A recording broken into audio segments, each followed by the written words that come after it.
Korah, Dathan, Abiram, and On turned against Moses. Korah was the son of Izhar. Izhar was the son of Kohath, and Kohath was the son of Levi. Dathan and Abiram were brothers, the son of Eliab, and On was the son of Peleth. Dathan, Abiram, and On were descendants of Reuben. These 4 men gathered 250 other men from Israel together and came against Moses. They were leaders who had been chosen by the people. All the people knew them. They came as a group to speak against Moses and Aaron and said, "You have gone too far. You are wrong. All the Israelites are holy. The Lord still lives among them. You are making yourselves more important than the rest of the Lord's people." When Moses heard this, he bowed his face to the ground to show he was not being proud. Then Moses said to Korah and all his followers, "Tomorrow morning the Lord will show who belongs to him. He will show who is holy, and he will bring that man near him. He will choose him and bring that man near him."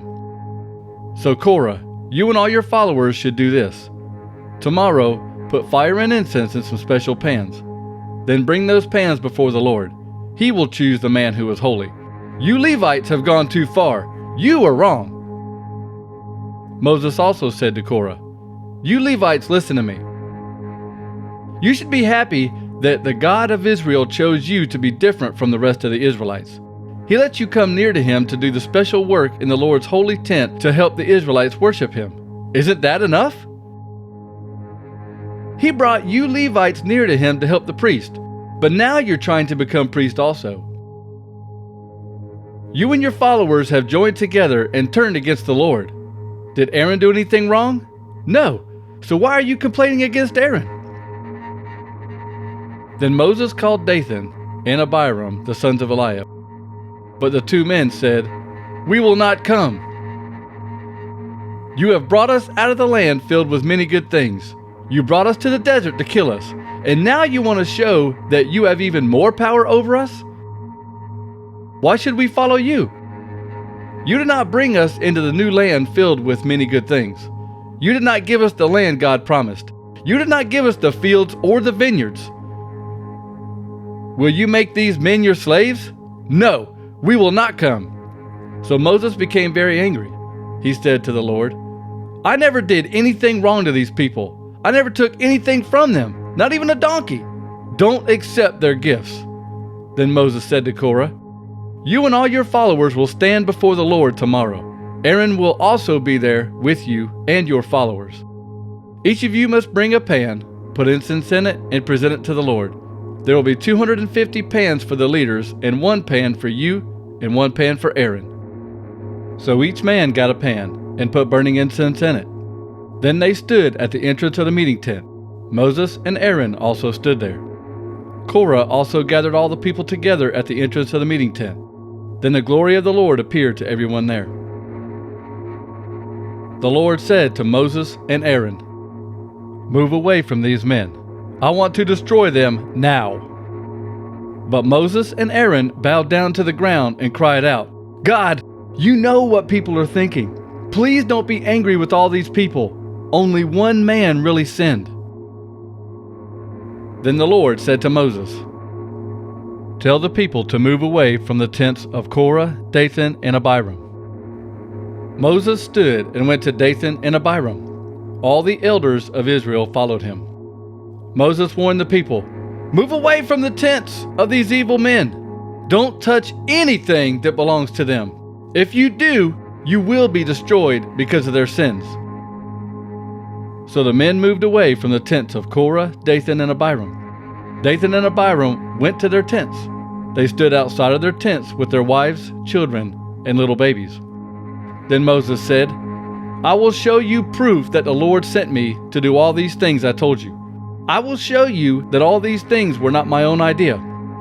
These men will die, but if they die in a normal way, the way people always die, then that will show that the Lord did not really send me. But if the Lord causes them to die in a different way, then you will know that these men have sinned against the Lord. This is the proof.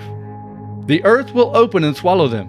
They will go down to their grave still alive, and everything that belongs to these men will go down with them." When Moses finished saying these things, the ground under the men opened. It was as if the earth opened its mouth and swallowed them. All of Korah's men, their families, and everything they owned went down into the earth.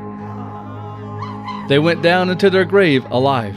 Everything they owned went with them. Then the earth closed over them. They were finished, gone from the camp. The Israelites heard the cries of the men being destroyed.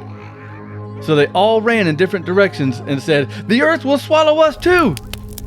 Then a fire came from the Lord and destroyed the 250 men who were offering the incense. The Lord said to Moses, "Tell Eleazar, son of Aaron the priest, to get all the incense pans from the fire. Tell him to scatter the coals and ashes. These men sinned against me, and their sin cost them their lives. But the incense pans are still holy. The pans become holy when people gave them to the Lord. Hammer the pans into flat sheets. Use the metal sheets to cover the altar. This will be a warning to all the Israelites." So Eleazar the priest gathered together all the bronze pans that the men had brought.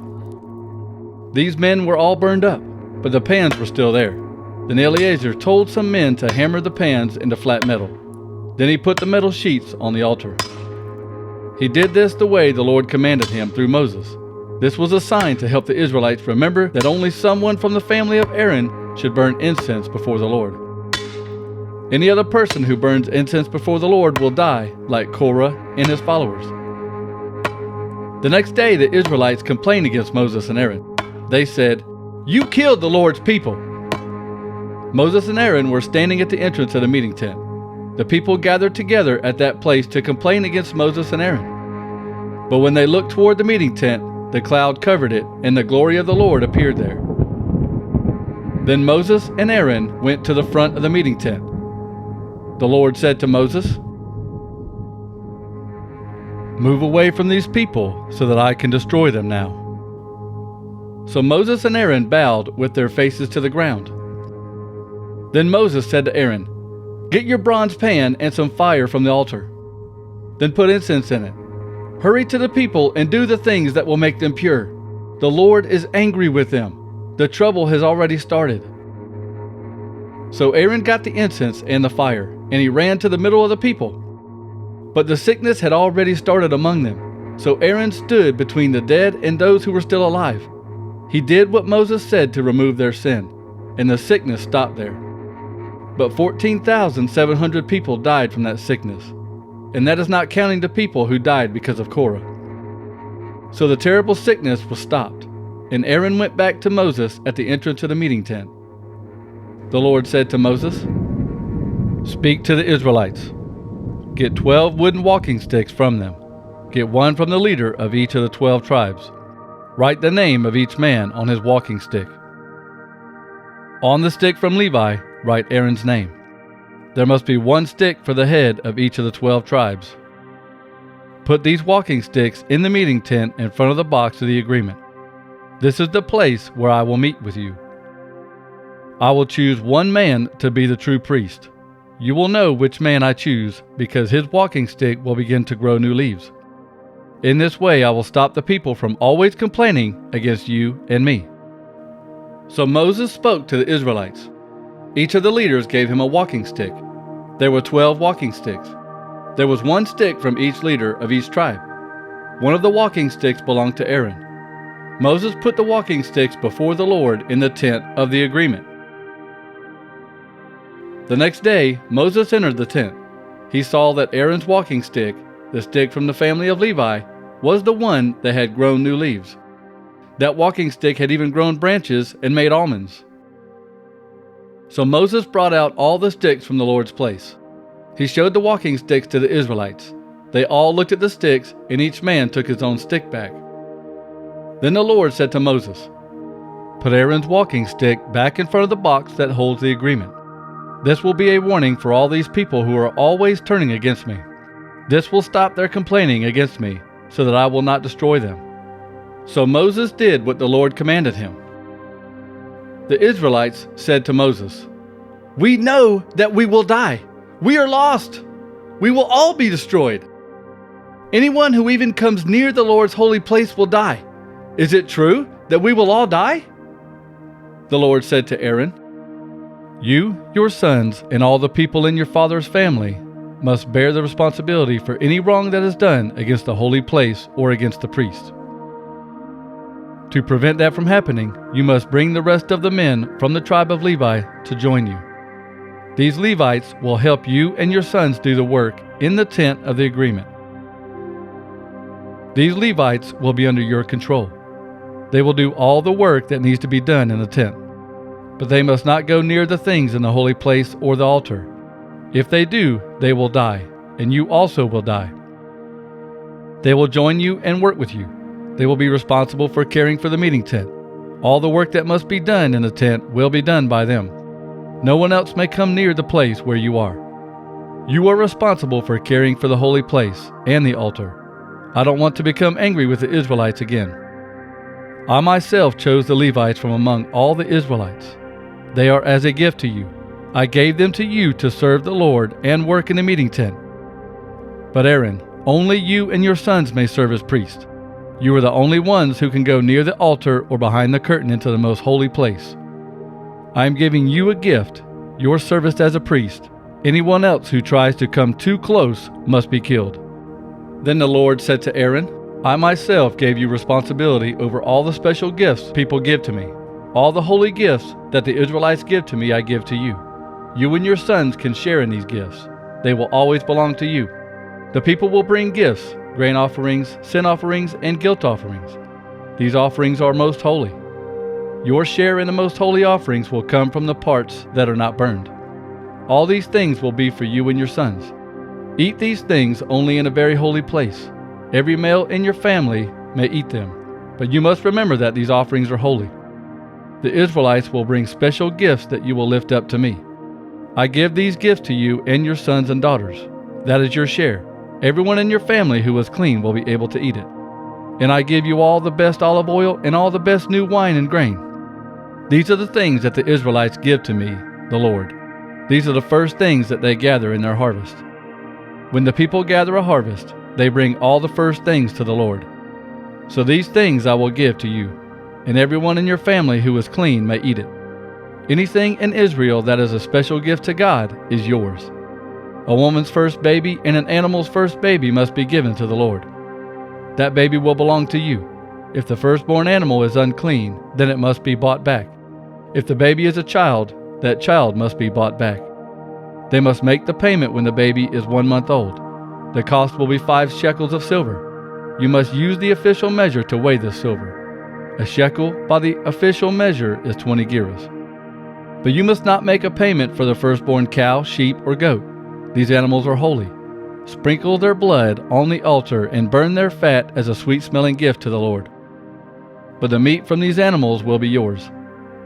And also the breast that was lifted up to the Lord will be yours. And the right thigh from other offerings will be yours. I, the Lord, give you everything that the people offer as holy gifts. This is your share. I give it to you and to your sons and daughters. This law will continue forever. It is an agreement with the Lord that cannot be broken. I make this promise to you and to your descendants." The Lord also said to Aaron, "You will not get any of the land, and you will not own anything that the other people own. I myself will be yours. The Israelites will get the land that I promised, but I am my gift to you. The Israelites will give 1/10 of everything they have, so I give that 1/10 to the Levites. This is their payment for the work that they do while they serve at the meeting tent. But the other Israelites must never go near the meeting tent. If they do, they must be put to death. The Levites will do the work of caring for the meeting tent. They must bear the responsibility for anything done against it. This is a law that will continue forever. The Levites will not get any of the land that I promised to the other Israelites. But the Israelites will give 1/10 of everything they have to the Lord, and I will give that 1/10 to the Levites. That is why I said these words about the Levites. They will not get the land that I promised the Israelites." The Lord said to Moses, "Speak to the Levites and tell them, the Israelites will give 1/10 of everything they own to the Lord. That 1/10 will belong to the Levites, but you must give 1/10 of that to the Lord as your offering. That 1/10 will be your offering to the Lord. It will be like grain from your own threshing floor or wine from your own winepress. In this way you will also give an offering to the Lord, just as the other Israelites do. You will get the 1/10 that the Israelites give to the Lord, and then you will give 1/10 of that to Aaron the priest. when the Israelites give you 1/10 of everything that they own, then you must give the best and the holiest part of these things as your gift to the Lord. Moses, tell this to the Levites. When you give the best part of what you receive to the Lord, it will be the same as grain from your own threshing floor and wine from your own winepress. You and your families can eat all that is left. This is your payment for the work you do in the meeting tent. And if you always give the best part of it to the Lord, you will never be guilty. You will always remember that these gifts are the holy offerings from the Israelites, and you will not die.